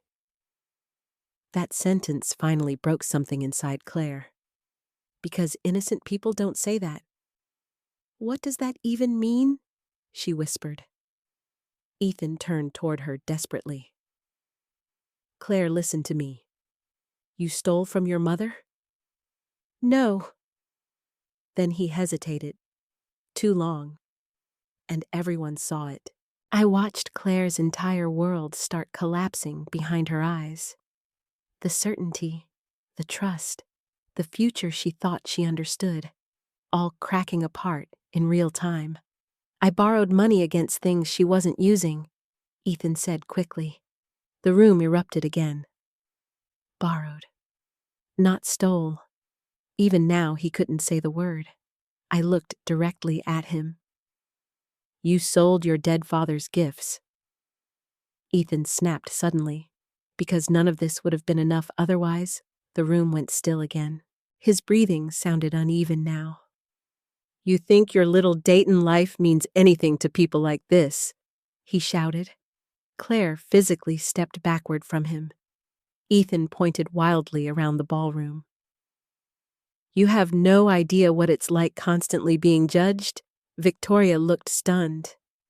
Richard looked embarrassed. And Claire looked heartbroken. I loved you, she whispered. Ethan turned toward her immediately. I love you too. No, she said quietly. You loved pretending to be someone else? That sentence cut deeper than anything I could have said. Ethan looked completely panicked now. Claire, please. Then I made the final mistake impossible to deny. I pressed play on the recording from the diner. Ethan's own voice filled the ballroom speakers. They were objects. I borrowed value from things sitting unused in a drawer. Claire's family expects success. Every word echoed through the silent room like a hammer. Ethan lunged toward the speaker system. Turn that off. But it was already too late. People were staring at him with disgust now. Not admiration, not envy. Disgust. Claire looked physically ill. Slowly trembling, she lifted her left hand and removed the engagement ring. The entire ballroom watched in silence. Ethan's face crumbled instantly. Claire. Tears streamed down her face as she stared at the diamond. This ring came from your mother's pain. Her voice broke completely. Oh my God. Then she carefully placed the ring on the table beside the champagne glasses. The sound it made against the glass surface felt louder than any scream. Victoria rushed forward immediately. Claire, don't be dramatic. Claire turned toward her mother sharply. No, what's dramatic is stealing from your own mother to impress rich people. That sentence shattered whatever remained of Ethan's carefully built image. I looked at my son standing in the center of the ballroom, surrounded by broken lies, and for the first time in weeks, I didn't see a powerful manipulator. I saw a frightened little boy who destroyed himself, trying to become someone he thought the world would respect. But pity didn't erase consequences. Ethan stared at me with pure devastation now. You ruined my life. The words hurt. Of course they hurt, because no matter what he'd done, he was still my child. But I lifted my chin anyway. No, Ethan, I said quietly. You did that yourself. After Claire removed the ring, the ballroom exploded into chaos. People started whispering immediately. Some guests quietly grabbed their coats. Others stood frozen beside tables clutching champagne glasses like they'd accidentally wandered into a nightmare instead of an engagement party. Victoria Bennett looked seconds away from a complete meltdown. This is unbelievable, she snapped loudly. Absolutely unbelievable. But nobody knew whether she meant the theft or the public exposure. Claire stood motionless near the table, staring at the diamond ring she'd just removed, like it had transformed into something contaminated. Ethan reached toward her desperately. "Claire, please, just listen to me." She stepped backward instantly. "Don't touch me." The pain in her voice hit harder than any scream. For the first time all night, Ethan looked genuinely shattered. Not angry, not defensive. Shattered. Good. Because up until that moment, he still believed he could talk his way out of anything. Then something unexpected happened. Jason Miller walked into the ballroom. I didn't even know he'd been invited. He froze the second he sensed the atmosphere. The music had stopped completely by then. Guests stood in scattered groups whispering, while Ethan looked like a man standing in the ruins of his own life. Jason looked directly at Ethan, then at me, then at Claire crying beside the table. "Oh no," he whispered. Ethan immediately moved toward him. "Don't say anything. Wrong thing to say." Every head in the room turned instantly. Jason looked trapped. Victoria crossed her arms sharply. "Who exactly is this?" Claire answered without taking her eyes off Ethan. "The friend who sold the jewelry." Silence. Jason rubbed his face nervously. "Look, I didn't know he stole it at first." Ethan spun toward him violently. "Jason." But Jason looked exhausted, like someone tired of carrying someone else's secrets. "You told me your mom gave you permission," he said quietly. Claire closed her eyes in pain. Then Jason looked directly at me. "But after the second pawnshop visit, I started realizing something was wrong." Ethan's face darkened instantly. "Shut up." "No." Jason's voice shook slightly now, too. "You kept freaking out about money. You kept talking about needing cash fast." Richard Bennett frowned deeply. What kind of cash problems? Jason hesitated, then looked at Ethan one last time. "I'm sorry, man." Ethan lunged toward him, but Jason spoke first. He wasn't just paying for the ring. The room went still again. Claire slowly opened her eyes, what Jason swallowed hard. He had gambling debt. The sentence hit the ballroom like a bomb. Victoria gasped loudly. Richard muttered, "Jesus Christ." And Claire looked like someone had physically punched her. I stared at Ethan in disbelief. Gambling Ethan immediately snapped. It wasn't serious. Jason laughed bitterly. "You owed almost 30 grand. The entire room erupted again. Now everything made sense. The panic, the desperation, the constant obsession with money, the loose diamonds, the pressure. Ethan hadn't only been trying to impress Claire's family. He was drowning, and instead of admitting failure, he chose deception. Claire looked at Ethan like she'd never seen him before. "How long?" she whispered. Ethan rubbed both hands over his face. It got out of control. "How long?" "A few months." Jason shook his head slowly. "Try over a year." Claire started crying harder. "A year." Ethan looked cornered now. "It started small." That's how addictions always start. Small enough to hide, then suddenly large enough to destroy entire lives. "You said you were working late because of clients," Claire whispered. "I was trying to fix it. By robbing your mother." The shame finally hit Ethan visibly then. His shoulders dropped. His breathing became uneven. I didn't know what else to do. I almost pitied him. Almost. Then I remembered Thomas's wedding ring hidden upstairs because my own son tried to sell it too. Victoria stepped forward furiously. "This family is insane." Claire turned toward her mother sharply. "Stop." Victoria blinked. "What, stop talking about them like they're beneath us?" The room quieted slightly again. Claire wiped tears from her face before continuing. At least Mackenzie told the truth. That sentence seemed to wound Ethan more than anything else all night, because deep down, he knew it was true. Claire slowly looked back at him. You let me plan a wedding around lies. I loved you. You loved what marrying me represented. The words landed perfectly, because that was the real tragedy underneath everything. Ethan stopped seeing people as people. They became symbols. Status, validation, escape routes, even me, even his own mother. Jason spoke quietly again. He kept saying if he could just get through the engagement and wedding, everything would stabilize. Richard looked disgusted. So the plan was fraud until marriage fixed it. Ethan snapped suddenly. You have no idea what pressure feels like. Victoria laughed harshly. Oh, please.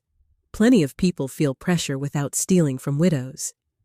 The irony of her suddenly defending me almost made me dizzy. Ethan looked around the ballroom wildly.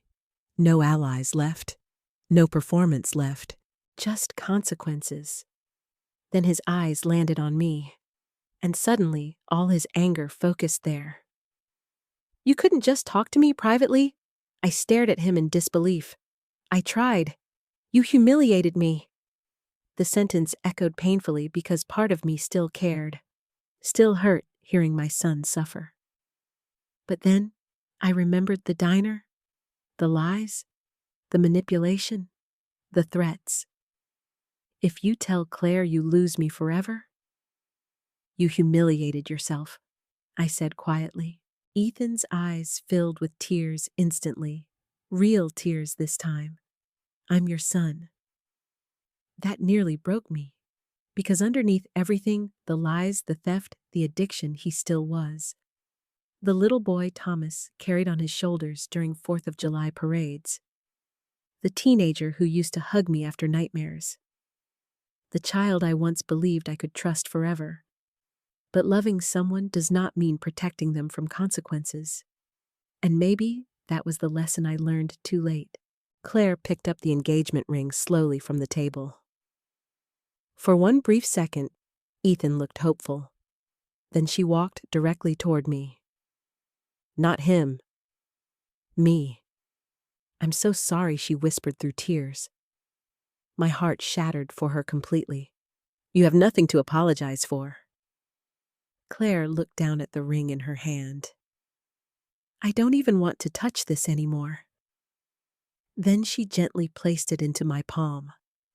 The diamond felt strangely cold, heavy, empty, like all the love had been stripped out of it.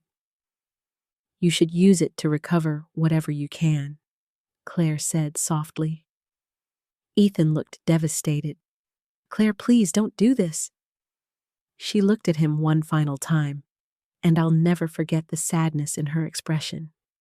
Not hatred, grief. Because betrayal mourns the future it destroys. I could have survived financial problems, she whispered.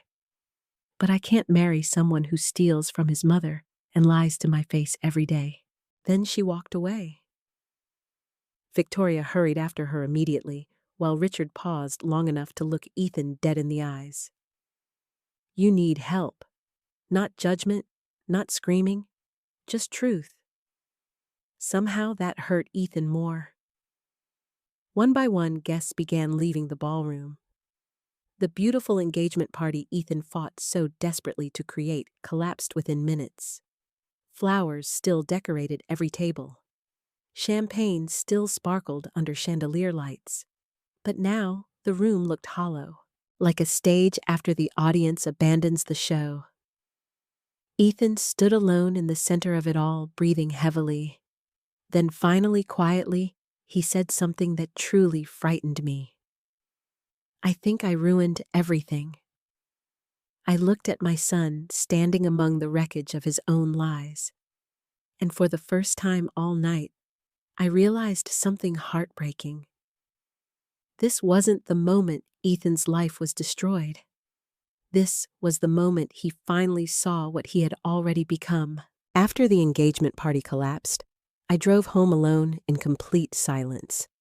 No music, no radio, just the sound of tires against wet Ohio roads and my own heartbeat echoing inside my chest. I thought I would feel victorious. I didn't. I felt exhausted, emotionally hollow. Because exposing Ethan hadn't erased the grief underneath everything. If anything, it made the loss more real. Not only had I lost Thomas 3 years earlier, now it felt like I had lost my son too. When I finally pulled into my driveway after midnight, I sat in the parked car for almost 20 minutes staring at the dark house. The same house where Ethan learned to walk. The same house where Thomas proposed to me in the kitchen after accidentally burning dinner. The same house Ethan stole from. I went inside slowly. Everything felt painfully quiet. I placed Claire's engagement ring on the kitchen counter beside the pawnshop paperwork and simply stood there looking at it. That giant diamond once represented status and success to Ethan. Now it just looks sad, like evidence. My phone started ringing almost immediately. Ethan. I stared at the screen without answering. Then another call. Then another. Finally, a voicemail notification appeared. I listened because some weak part of me still needed to hear my son's voice. "Mom?" He sounded drunk or exhausted. Maybe both. "You didn't have to do it like that." His breathing shook slightly. "You could have just talked to me." I closed my eyes.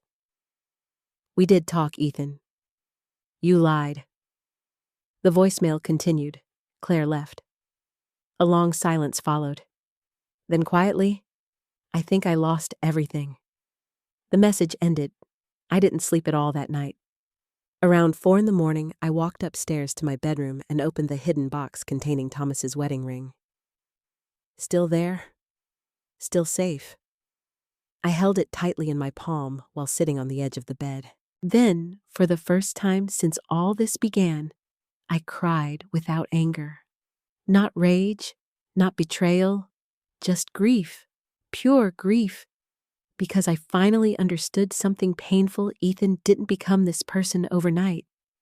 There had been signs, tiny ones, moments Thomas and I explained away because parents desperately want to believe love can outgrow flaws. Maybe we protected him too much.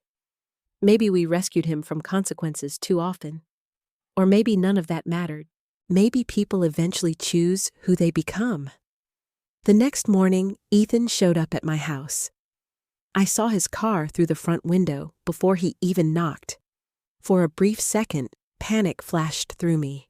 Not fear of violence, fear of weakness, fear that if I saw my son crying, I would immediately start forgiving things that shouldn't be forgiven yet. The knock came softly. Then again. "Mom," his voice sounded broken. I opened the door halfway, but didn't invite him inside. Ethan looked terrible. Wrinkled clothes, bloodshot eyes, like he hadn't slept at all. For several seconds, neither of us spoke. Then he whispered, "Can I come in?" I thought about the missing jewelry, the lies, the manipulation, the stolen key, and for the first time in my life, I said something I never imagined saying to my child. "No." The word visibly hurt him. Good. Some pain teaches lessons nothing else can. Ethan looked down. "I'm sorry." I waited. But nothing meaningful followed. No accountability. No full truth. Just the same vague apology people use when they want consequences to stop. "I don't think you understand what sorry means yet," I answered quietly. Tears filled his eyes immediately. "I messed up. You stole from me. I know. You lied to Claire for months. I know. You used your dead father's memory to manipulate me." That one made him physically flinch. Good again, because that wound deserved to sting. Ethan leaned heavily against the porch railing. I didn't think things would go this far. I stared at him in disbelief. What exactly did you think would happen? I thought I could fix it before anyone found out. There it was, still focused on discovery instead of morality. I suddenly realized Ethan hadn't truly accepted responsibility yet. He regretted consequences, not choices. I'm filing a police report, I said calmly. His head snapped upward immediately. What? I already spoke to an attorney this morning. Real panic appeared instantly. Mom, please. I held my ground. This isn't revenge. Yes, it is. No, it's accountability. His breathing became uneven again. You're going to have me arrested. I'm going to document what happened legally. Ethan shook his head desperately. I can pay you back. With what money? Silence? Exactly. Then his face hardened unexpectedly. You really want your son treated like a criminal? I looked directly at him. You committed a crime.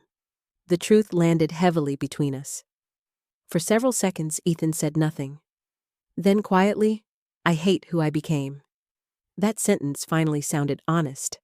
Not manipulative, not strategic, honest. And somehow that honesty hurt more than all the lies, because I could finally hear the shame underneath everything. I swallowed hard before answering. You should. Tears rolled down his face immediately. My own eyes burned too, because motherhood is cruel sometimes. Even when your child hurts you deeply, part of you still aches seeing them suffer. But love without boundaries destroys people. Thomas understood that long before I did. Ethan eventually left without another argument.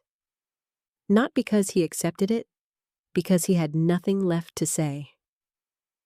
2 days later, I officially filed the report. The detective handling the case was gentler than I expected. He explained that because Ethan had no prior record and some items might still be recoverable, cooperation would matter. A few pieces were eventually traced through resale records. The sapphire earrings had already been melted down. That devastated me more than I expected. Gone forever. But the bracelet resurfaced at another dealer in Cincinnati. And most importantly, Thomas's wedding ring remained safe because Ethan never managed to sell it. The detective also confirmed something else. Ethan's gambling debt was real. Sports betting, online accounts, loans from private lenders. The deeper investigators looked, the uglier the situation became. And yet somehow none of it hurt as much as the emotional betrayal. About a week later, someone knocked on my door again. This time, it was Claire. She looked exhausted. No makeup, hair tied back, like she'd been crying for days. I hope this is okay, she said softly. Of course. I invited her inside immediately. The second she stepped into my kitchen, she started apologizing. I'm so sorry.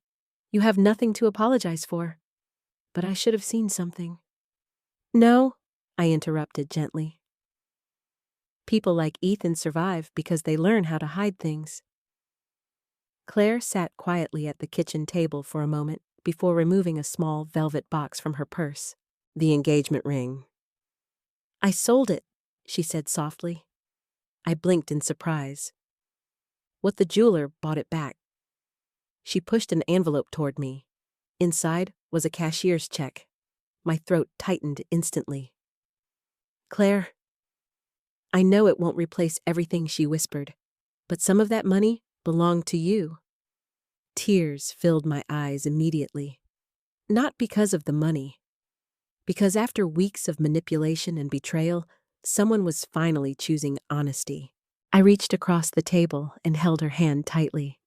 And for the first time since the engagement party, I felt something other than grief begin to appear. Not happiness, not peace, but the beginning of healing. 6 months after the engagement party, my life looked completely different. Quieter in some ways, stronger in others. People assume healing arrives all at once like sunlight after a storm, but that's not how it happened for me. Healing came in tiny moments. The first full night of sleep without waking up crying. The first morning I walked past Ethan's childhood photos without feeling physically sick. The first time I laughed genuinely at church without immediately feeling guilty for surviving all of it. Those moments mattered more than grand speeches ever could. The legal situation with Ethan ended less dramatically than most people probably imagine, because despite everything, I never wanted to destroy my son. I wanted him to face himself. There's a difference. His attorney negotiated a deal involving restitution, mandatory counseling, and probation, because Ethan eventually cooperated fully with investigators. He admitted to the thefts, the gambling debts, and the financial deception surrounding the engagement. The judge called his actions a profound betrayal of family trust. I still remember Ethan standing in that courtroom, looking smaller than I'd ever seen him. Not physically, spiritually, like life had finally stripped away every performance he used to hide behind. After the hearing, he approached me outside the courthouse, carefully, like someone approaching a wounded animal. "Mom!" His voice cracked immediately. For a moment, neither of us knew what to say. Because what language exists for this kind of pain? How does a mother fully express the grief of watching her child become unrecognizable? And how does a son apologize for stealing memories from the woman who gave him life? Finally, Ethan whispered, "I started counseling." I nodded once. "That's good." He looked exhausted. "They think I've been gambling to cope with feeling like a failure." The sentence hurt because part of me understood it. Not the stealing, never the stealing, but the shame underneath it. The desperation to feel valuable. "I wish you'd told me the truth sooner," I said quietly. "I know." Fresh tears filled his eyes. I kept thinking, if I could just fix everything before anyone noticed, I could still become the person everyone expected. I thought about Thomas then, about how often he tried teaching Ethan that character mattered more than appearances. Maybe some lessons only arrive through ruin. Ethan looked at me carefully. "Do you think Dad would hate me?" The question nearly shattered me, because despite everything, he was still Thomas's son too. I swallowed hard before answering. "No." Ethan broke down, crying completely then. Not controlled tears, not manipulative tears. Real grief. And for the first time in months, I finally saw genuine remorse instead of panic over consequences. That didn't erase what he did, but it mattered. "I don't trust you yet," I told him honestly. "I know. And forgiveness takes longer than apologies." "I know." We stood there silently for a moment. Then Ethan said something I never expected. "You were right to expose me." I stared at him. He looked away shamefully. "If you hadn't, I probably would have kept lying." That was the first truly adult thing my son had said in a very long time. Our relationship didn't magically repair after that. This isn't one of those stories where everybody hugs and everything becomes beautiful again overnight. Real damage leaves scars. I still changed the locks. I still kept financial boundaries. And I still flinched sometimes when Ethan called unexpectedly. But slowly, carefully, honesty started replacing manipulation. And that mattered. Claire stayed in touch with me too. Oddly enough, losing Ethan created an unexpected friendship between us. About 2 months after the engagement collapsed, she invited me to lunch. "I miss talking to you," she admitted. I smiled sadly. "I miss you too." Claire eventually moved to Chicago for a new wedding planning job. Before she left Ohio, she hugged me tightly outside the restaurant and whispered something I'll never forget. "You taught me that love without honesty isn't love at all."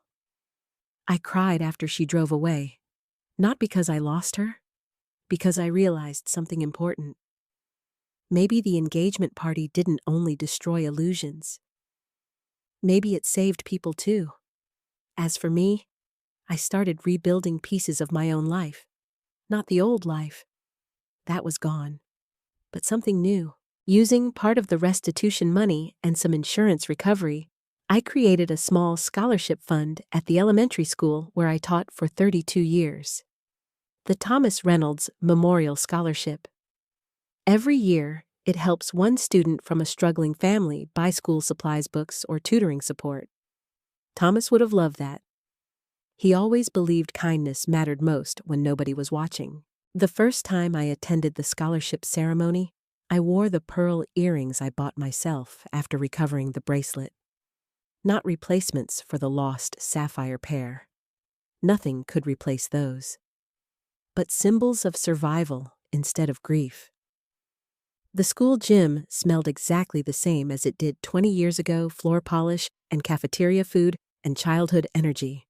When they called my name to present the award, I looked up at the crowd of parents and children and suddenly felt Thomas beside me so strongly it nearly stole my breath. Not as sadness, as peace. Later that afternoon, I returned home and opened the small wooden box in my bedroom. Inside sat Thomas's wedding ring. Still safe, still ours. I held it gently in my palm while sunlight poured through the bedroom window.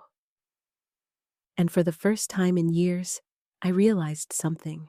The jewelry was never truly the heart of the story. Not really. The real loss was trust.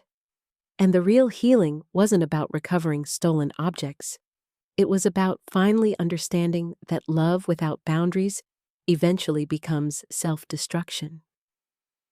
For most of my life, I believed being a good mother meant protecting my son from pain. Now I understand something different.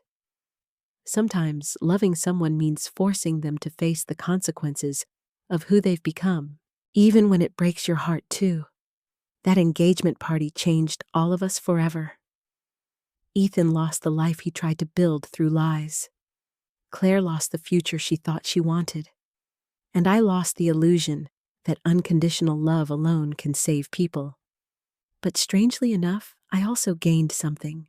My voice, my boundaries, my dignity.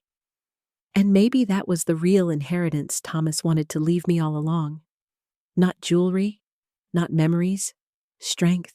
After everything that happened, I spent a long time asking myself the same question over and over again. Could I have handled things differently? Maybe. Maybe I could have stayed silent longer. Maybe I could have protected Ethan from public humiliation.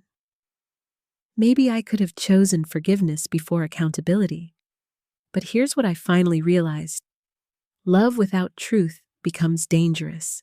For years, I believed being a mother meant sacrificing endlessly, excusing, endlessly protecting, endlessly. I thought unconditional love meant enduring betrayal quietly, just to keep the family together.